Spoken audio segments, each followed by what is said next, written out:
The dog did not move when they told him to. That was the first thing anyone noticed.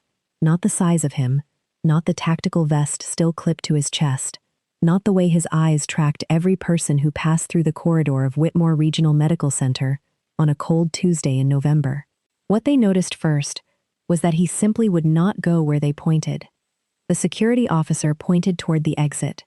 The dog looked at the exit, then looked back at the double doors marked intensive care. He lay down on the linoleum, chin flat, paws forward, and stared. "You can't keep an animal in the hospital," the officer said it, the way people say things they've already decided. The dog blinked once. He did not move. 3 nurses stopped in the hall to watch.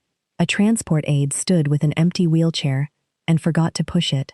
A man in a visitor's badge pressed himself against the wall and said, quietly, to nobody, "Has that dog been here all night?" He had. No one had an explanation for why he refused every handler who tried to lead him out.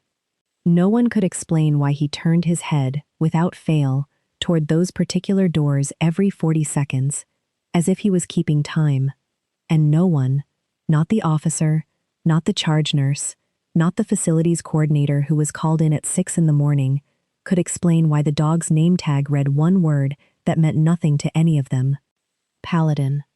What nobody there knew was that the woman who would walk through the side entrance at 7:02 that morning had heard that name before, in a place very far from this corridor, in a year she rarely allowed herself to remember. Stories like this one remind us why we're here. At Nora's Story Haven, we believe the quietest people carry the deepest histories, and sometimes it takes a dog who won't budge to bring those histories into the light. If you're new here, welcome. We're glad you stayed. Now let's go back to the beginning, to Ilsa, and to the dog who waited. Ilsa Varn was 34 years old. She wore her dark brown hair clipped at the back of her neck with a plain silver barrette, the kind that cost $2 and held through a 12-hour shift. Her eyes were a pale, steady gray, the color of morning before the sun decided anything. She wore deep blue scrubs, the shade the hospital issued to the night float nurses, though Ilsa always came in early enough that people forgot she was technically a day shifter. There was a small laminated badge on her left chest, first name only, as the floor required, and below it, a pin no larger than a thumbnail, a compass rose, silver, slightly worn on the north point. She had worked the surgical recovery floor at Whitmore for 3 years.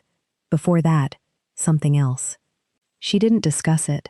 She was the kind of nurse other nurses borrowed courage from without knowing they were doing it. If a patient coded at 3 in the morning and the on-call resident came in pale and too fast, Ilsa was already at the bedside, tray set, voice low, giving the resident something to follow. If a family had been waiting 11 hours and no one had thought to update them, Ilsa was in the doorway of the waiting room with 2 cups of vending machine coffee, saying their name first. She never asked for recognition. She never lingered to receive it. She never explained why she did more than her chart required.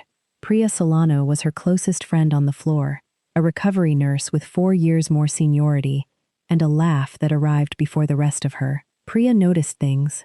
She noticed that Ilsa always took the patients who had no family listed. She noticed that Ilsa's hands never shook during difficult procedures, and that afterward, alone, she would press both palms flat on whatever surface was nearest, a counter, a wall, as if she was checking that the floor was still there. One afternoon in October, Priya found Ilsa eating lunch in the stairwell between floors, the way she sometimes did when the break room was too loud. "You do know we have an actual lounge," Priya said, sitting down beside her on the step without being invited. "It smells like microwave soup. It smells like civilization," Ilsa smiled, just slightly. "You were in the military," Priya said, not a question. Ilsa looked at the wall across the stairwell. "I was a lot of things." Priya didn't push. That was the thing about her. She knew which doors to leave closed. What Priya did notice, and had never mentioned to anyone, was the habit. Every morning, when Ilsa arrived for her shift, she paused in the ambulance bay for exactly 30 seconds. She faced the tree line beyond the parking lot. She breathed once, deep and slow, Then she went inside. She had done it every single morning for 3 years. Rain and cold and August heat alike. Priya had seen it twice through the window of the nurse's station. She hadn't asked about it. Some rituals, she understood, were not about her. What Ilsa never told Priya, or anyone else at Whitmore, was that the habit had started in a different ambulance bay, 6 years earlier, in a country where the parking lot was sand, and the tree line was a ridge line, and the 30 seconds were not for composure. They were for something else. Something she still owed. It was Priya who found her at the side entrance that morning. Ilsa, there's a dog. Ilsa was unwrapping her scarf. There's always a dog. No. Priya's voice was different. This one's different. The dog was exactly where they'd left him. Flat on the linoleum, chin down, eyes on the ICU doors. He had not eaten the food the facility's aide had set near him. He had not moved when the early morning cleaning crew came through with their carts. He had not looked away from those doors for more than a few seconds at a stretch. Ilsa came to the edge of the corridor and stopped. The dog looked at her. She looked at him. She saw the tactical vest, still fitted to his chest, the kind with the rigid handle at the top and the patches sewn at the shoulder. She saw the name tag on his collar, a metal plate, engraved and scratched along one edge. She read it from across the hall. Paladin. Ilsa's face did not change. She walked over to him slowly, the way someone walks to something they are not sure will hold. She lowered herself to one knee on the linoleum floor, right there in the middle of the corridor, and she placed her hand, palm open, in front of his nose, not on his head, not reaching for him, just offered. He pressed his nose to her palm. He held it there for 3 seconds. Then he rested his head on her knee and closed his eyes. Behind her, Priya said, very quietly, "What just happened?" Ilsa didn't answer right away. She looked at the dog. Her other hand came up slowly and rested between his ears. "Someone left him here," she said. "That's what happened." Down the hall, Douglas Hargrove, the Associate Director of Patient Services, was watching from outside his office door, with his arms crossed and his coffee going cold in his hand. He had already called facilities twice.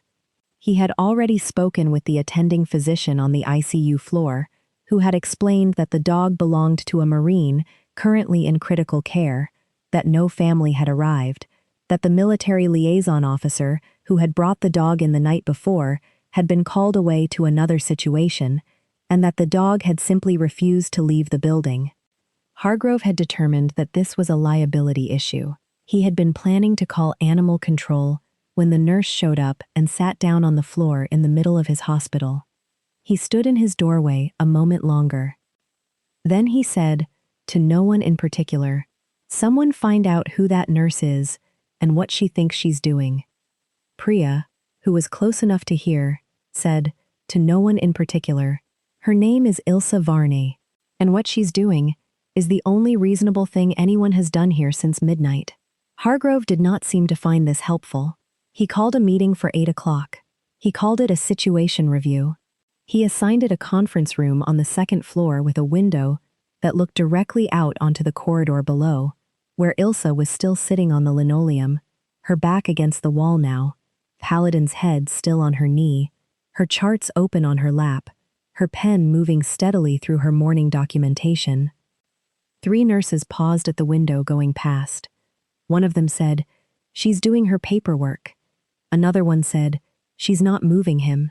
The third said, "Good." The meeting had 9 people in it. Hargrove stood at the head of the table.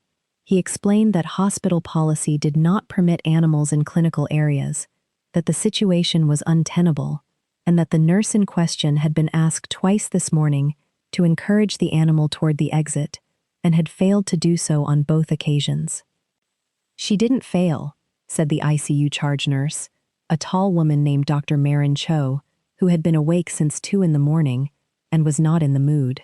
"She declined," which constitutes insubordination, which constitutes professional judgment. Hargrove looked at the window. Below, Ilsa had not moved. Paladin had not moved. A patient transport aide was walking past, and had paused to scratch behind the dog's ear, and Ilsa was nodding at the aide as though this was perfectly normal. "I'd like to know," Hargrove said, carefully, "what her plan is, because we have 142 patients in this building, and a dog in the corridor is not a plan." Dr. Cho said, "She's keeping him calm. She's keeping him where he is. She's keeping the situation from becoming a different kind of situation. And what kind of situation is that? The kind," Dr. Cho said, "where a military working dog in distress decides this building is a threat." That landed. Hargrove was quiet for a moment. "Has anyone actually spoken to her?" "Yes," said Dr. Cho. "You sent 2 people to ask her to move the dog, both times." "I meant a conversation." Dr. Cho looked at him with the patience of someone who had already decided what she thought of him. "Then go have one," she said. "He sent Priya instead," which was either a concession or a miscalculation, depending on how well you knew Priya. Priya came back up to the second-floor conference room at 8:45. She put both hands on the back of a chair and looked at Hargrove across the table. "She says she'll stay until someone from the Marines unit or the handler program arrives to take the dog, or until the ICU doctor gives an update on his patient that changes the situation. Whichever comes first. And if neither of those things happens today," Priya looked at him for a long moment. "She brought extra paperwork," Priya said. One of the nurses near the window laughed. Just a small sound, quickly stopped. But it was there. Hargrove straightened his tie. "I'll be arranging a formal review of this nurse's conduct." He said it quietly, not angry, just decided. The way certain people announce things they believe will end discussions. The room went still. Not silent, exactly, but close. Down in the corridor, as if nothing at all had been arranged, Paladin sighed. It was the slow, contented exhale of a dog who had found the place he intended to stay. Ilsa turned a page in her documentation. The morning light was coming through the tall windows at the east end of the corridor now, pale winter gold, falling in long strips across the linoleum. Paladin's vest caught it. The handle at his shoulder gleamed for a moment. Ilsa looked at it. She did not say anything. She looked back at her charts. What Douglas Hargrove did not know, because no one had yet thought to look, was the unit number printed on the inside of Paladin's vest, partially visible behind the sewn edge of the handle patch. It was a small thing, a number and a letter, faded, but there. It would not have meant anything to most people in that building. It meant something to Ilsa. She had not said so. She had not moved. She sat on the linoleum and worked through her morning documentation and kept one hand resting on the dog's back, and the hand was perfectly steady. The formal review was scheduled for 1 o'clock. Hargrove's office was on the 3rd floor. It had a view of the parking lot and 2 guest chairs with armrests that were slightly too high to be comfortable, which Priya privately believed was intentional. The blinds were half drawn, and the overhead light was the kind that made everyone look slightly tired. Ilsa arrived at 1 o'clock exactly, in fresh scrubs because she'd changed before the meeting, her badge straight, her silver barrette at the back of her neck. She had left Paladin at the end of the corridor in the care of a volunteer named Gerald, who was 80 years old and had served in the Marines in the 70s, and had, upon hearing about the dog, walked to that corridor with the quiet purpose of a man going somewhere important. Gerald was now sitting in the chair the aide had brought him, with Paladin's head in his lap, and Gerald was telling the dog something that no one nearby could hear. Hargrove had brought the nursing supervisor, a woman named Charlotte, who took notes. He had the policy handbook open on his desk to a specific page. "I want to be clear," he said, "that this isn't punitive." "Of course," Ilsa said. "The policy exists to protect our patients." "I understand. You were asked, twice, by authorized staff, to assist in relocating the animal." "I was." Hargrove looked at her. She was sitting with both hands in her lap and her eyes on him, not challenging, just present. It was, he would later tell Charlotte, slightly unnerving, not because she was hostile, because she was not. "Can you explain your reasoning?" he said. The dog was in distress, Ilsa said. Not loud distress, quiet distress. Those are harder. He was focused on the ICU, which told me his person was in there. Moving him away from the building would have been moving him away from what he understood to be his post. That would have required either sedation or significant force. Neither of those things would have helped the dog or helped the floor. Charlotte was writing. And you believed you had the authority to make that determination unilaterally? I believed, Ilsa said, carefully, that no one else was making it. Hargrove looked at the policy page. He looked at Ilsa. He looked at Charlotte's notes. You've been here 3 years, he said. Yes. Your evaluations are excellent. I'm told. Is there anything in your background that would be relevant to understanding why you felt confident handling a military working dog? Ilsa looked at him for a moment. I was a Navy hospital corpsman, she said. I did 2 deployments. Hargrove opened his mouth. Attached to a Marine unit, she said. The second one. He closed it again. That's in your HR file, he said slowly. It is. Charlotte had stopped writing. Hargrove sat back. He was quiet for a moment, not calculating, something closer to recalibrating. There'll still need to be a notation, he said. For the file. Policy is policy. I understand, Ilsa said. She said it without anything in it. Not anger, not resignation, not even patience. Just understanding, flat and genuine, which was somehow the most complete answer. She was back in the corridor by 1:40. Gerald had fallen asleep in his chair. Paladin was still in his lap, one ear up, watching the corridor. When Ilsa sat back down on the floor beside them, the dog shifted slightly and placed his paw, carefully, on her knee. Not a request, something more like punctuation. She put her hand over the paw. Gerald woke up and said, without opening his eyes first, "You back already?" "I'm back." "They give you trouble?"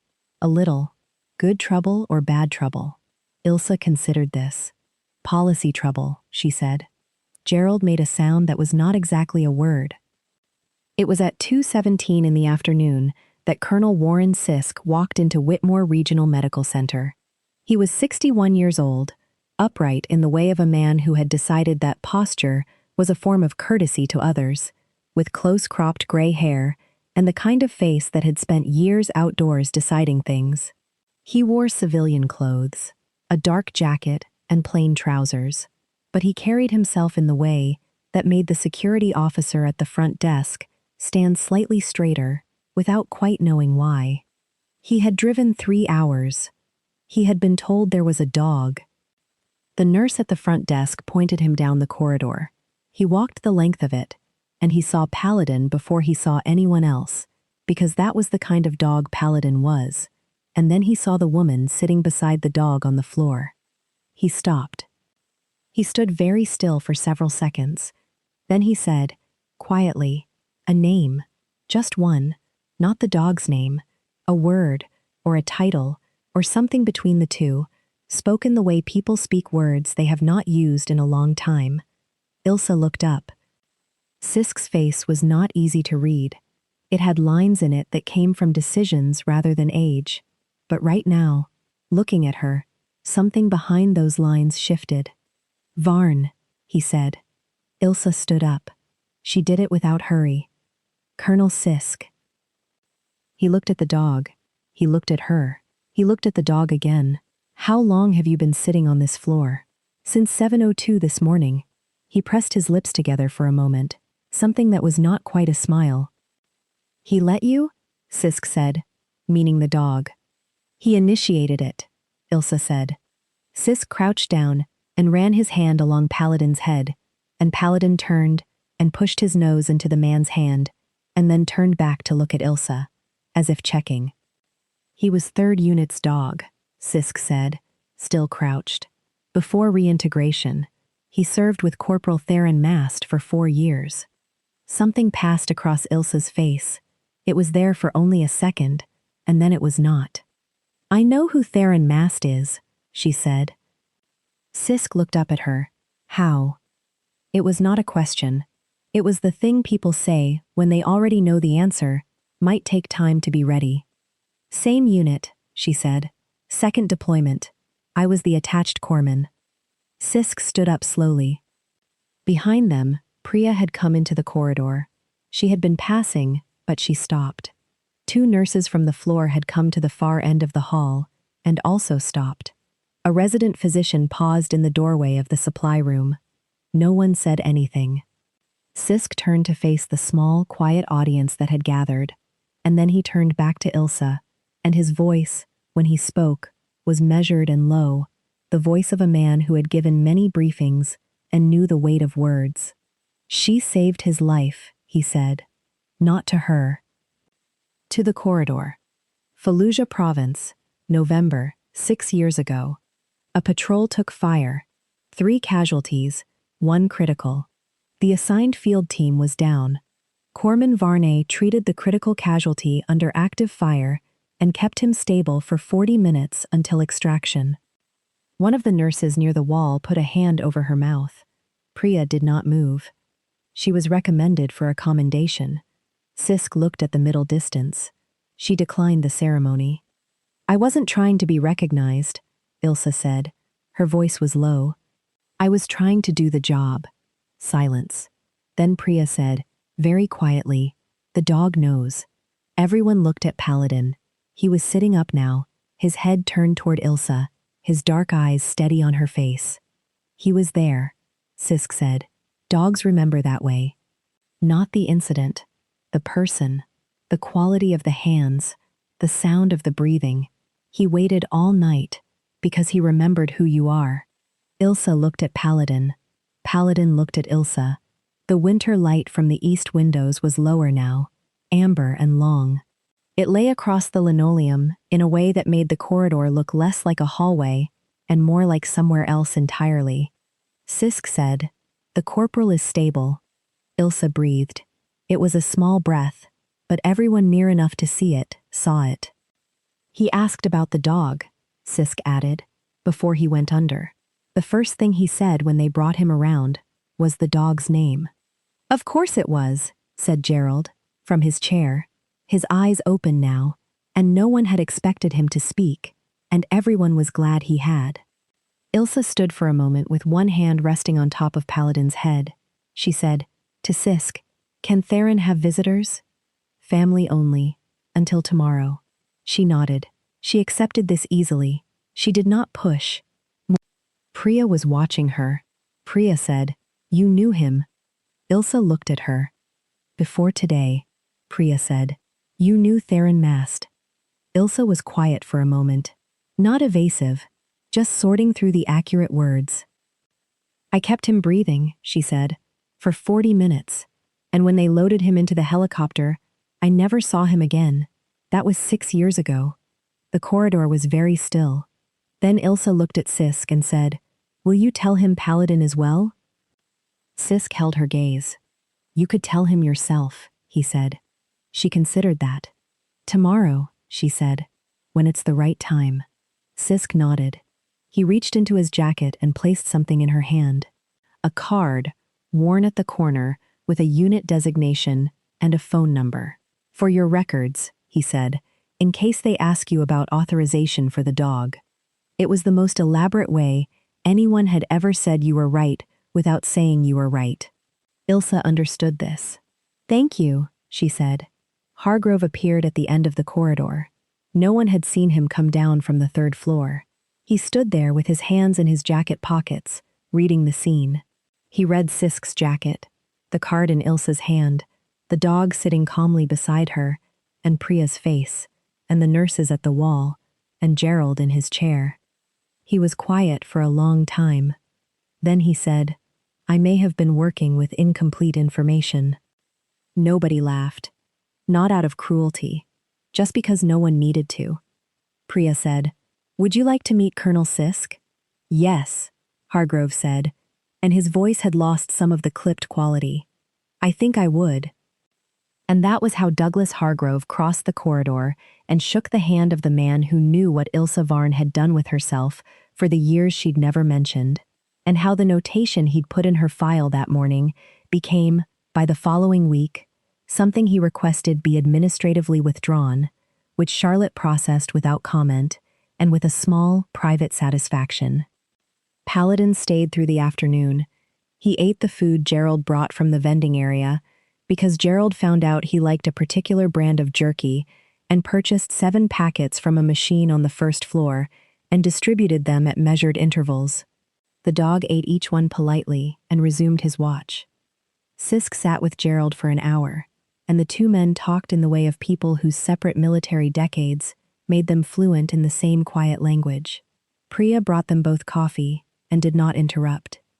The visit with Theron happened the next afternoon. Ilsa went at 2 o'clock, when the floor was at its steadiest, and she had handed her active charts to a colleague. She wore her regular scrubs. She had her badge and her compass rose pin. She carried nothing else. She stood in the doorway of the room for a moment. Theron Mast was 31 years old. He had a broad, open face, the kind that looked like it defaulted to honesty, and dark eyes that sharpened when they focused, which they did immediately when he turned and saw her in the doorway. He had a bandage along the left side of his neck, and an IV line, and a look about him that said he had been trying to piece together a specific memory for at least a day. "Doc," he said, 6 years away, and he still said it the way corpsmen are called. "It's Ilsa," she said. "I'm a nurse now." He looked at her for a moment. "Paladin's okay?" he said. "He's in the corridor. Gerald's watching him." "Who's Gerald?" "An 80-year-old Marine who heard there was a dog that needed company." Theron closed his eyes for a second. When he opened them, they were bright. "Okay," he said. "Okay." She came in and pulled the chair close to the bed, and she sat, and for a few minutes they were quiet, the way people can be quiet when they have already been through the loudest possible version of something together. She asked about his recovery. He told her. He asked about the floor. She told him. He asked what she had done when she found Paladin in the corridor. "I sat down," she said. He looked at her. "That's it?" "That's it." He was quiet for a moment. "He waited all night," Theron said. "I know. He doesn't do that for people he doesn't know." "I know," she said again. Theron shifted against the pillow and looked at the ceiling for a moment. Then he said, "I thought about you. After, I asked through the unit. They said you'd left the service. I became a nurse. I can see that. Did you think about the 40 minutes?" Ilsa asked. She asked it directly, without softness in it, the way two people ask each other honest things when they've already agreed on honesty. "Every day," he said, "for about a year, and then it became something else." "What kind of something else?" He looked at her. "The kind you live because of, instead of about." She nodded. They sat a little longer. He asked if she would come back tomorrow. She said yes. He asked if she would bring Paladin, if it could be arranged. She said she would speak to Dr. Cho and Colonel Sisk and see what policy permitted. He said he understood policy. She smiled. He said, "Same smile." She stood up to go. "Theron," she said, at the door. He looked at her. She did not say, "You're welcome." She did not say, "I'm glad you made it," though she was. She said, "Take the PT seriously." He laughed. It was the first full laugh in the room in days, and two nurses passing in the hall turned their heads toward it. "Yes, ma'am," he said. Months passed. Theron recovered. He was transferred to outpatient rehabilitation, and then, carefully and with a good deal of paperwork, to a unit that permitted Paladin to be formally placed in his care during the civilian adjustment period. A small accommodation was made. Colonel Sisk, Ilsa understood, had a hand in it. Neither of them discussed this. It wasn't necessary. Paladin came to the hospital on the first Thursday of every month. Dr. Cho had approved a limited therapy dog visitation program, and Paladin was its first official participant.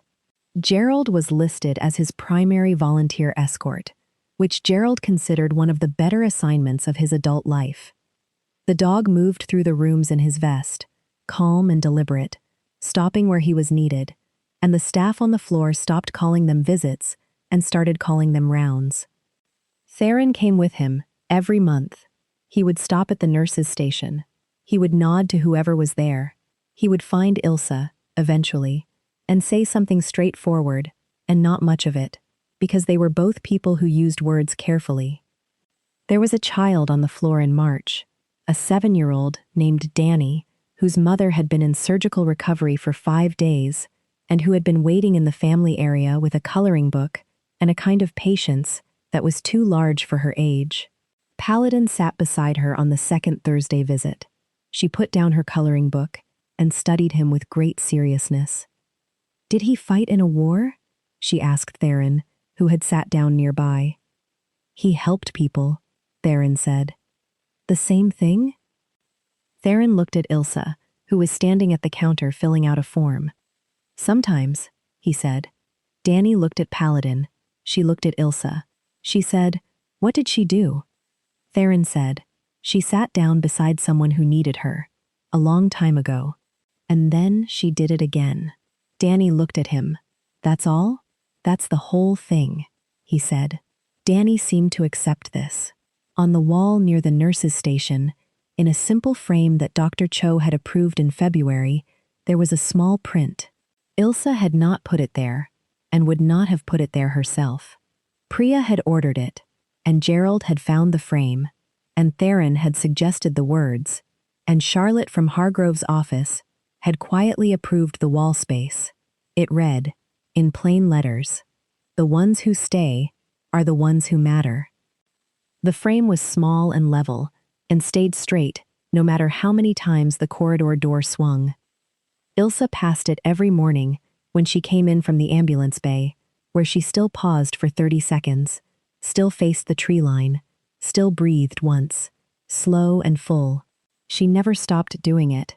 The habit had changed its meaning over the years, the way all old rituals do when life catches up to them. It was not about something owed anymore. It was gratitude, plain and private, and hers. And on the first Thursday of every month, when Paladin came around the corner at the end of the corridor and saw her there, he would break from Gerald's side for exactly 3 seconds, cross the floor to her, and press his nose into her palm.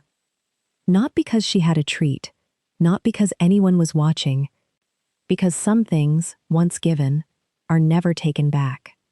There are people in this world who give everything quietly, who keep on showing up long after anyone expected them to, and who ask for nothing in return.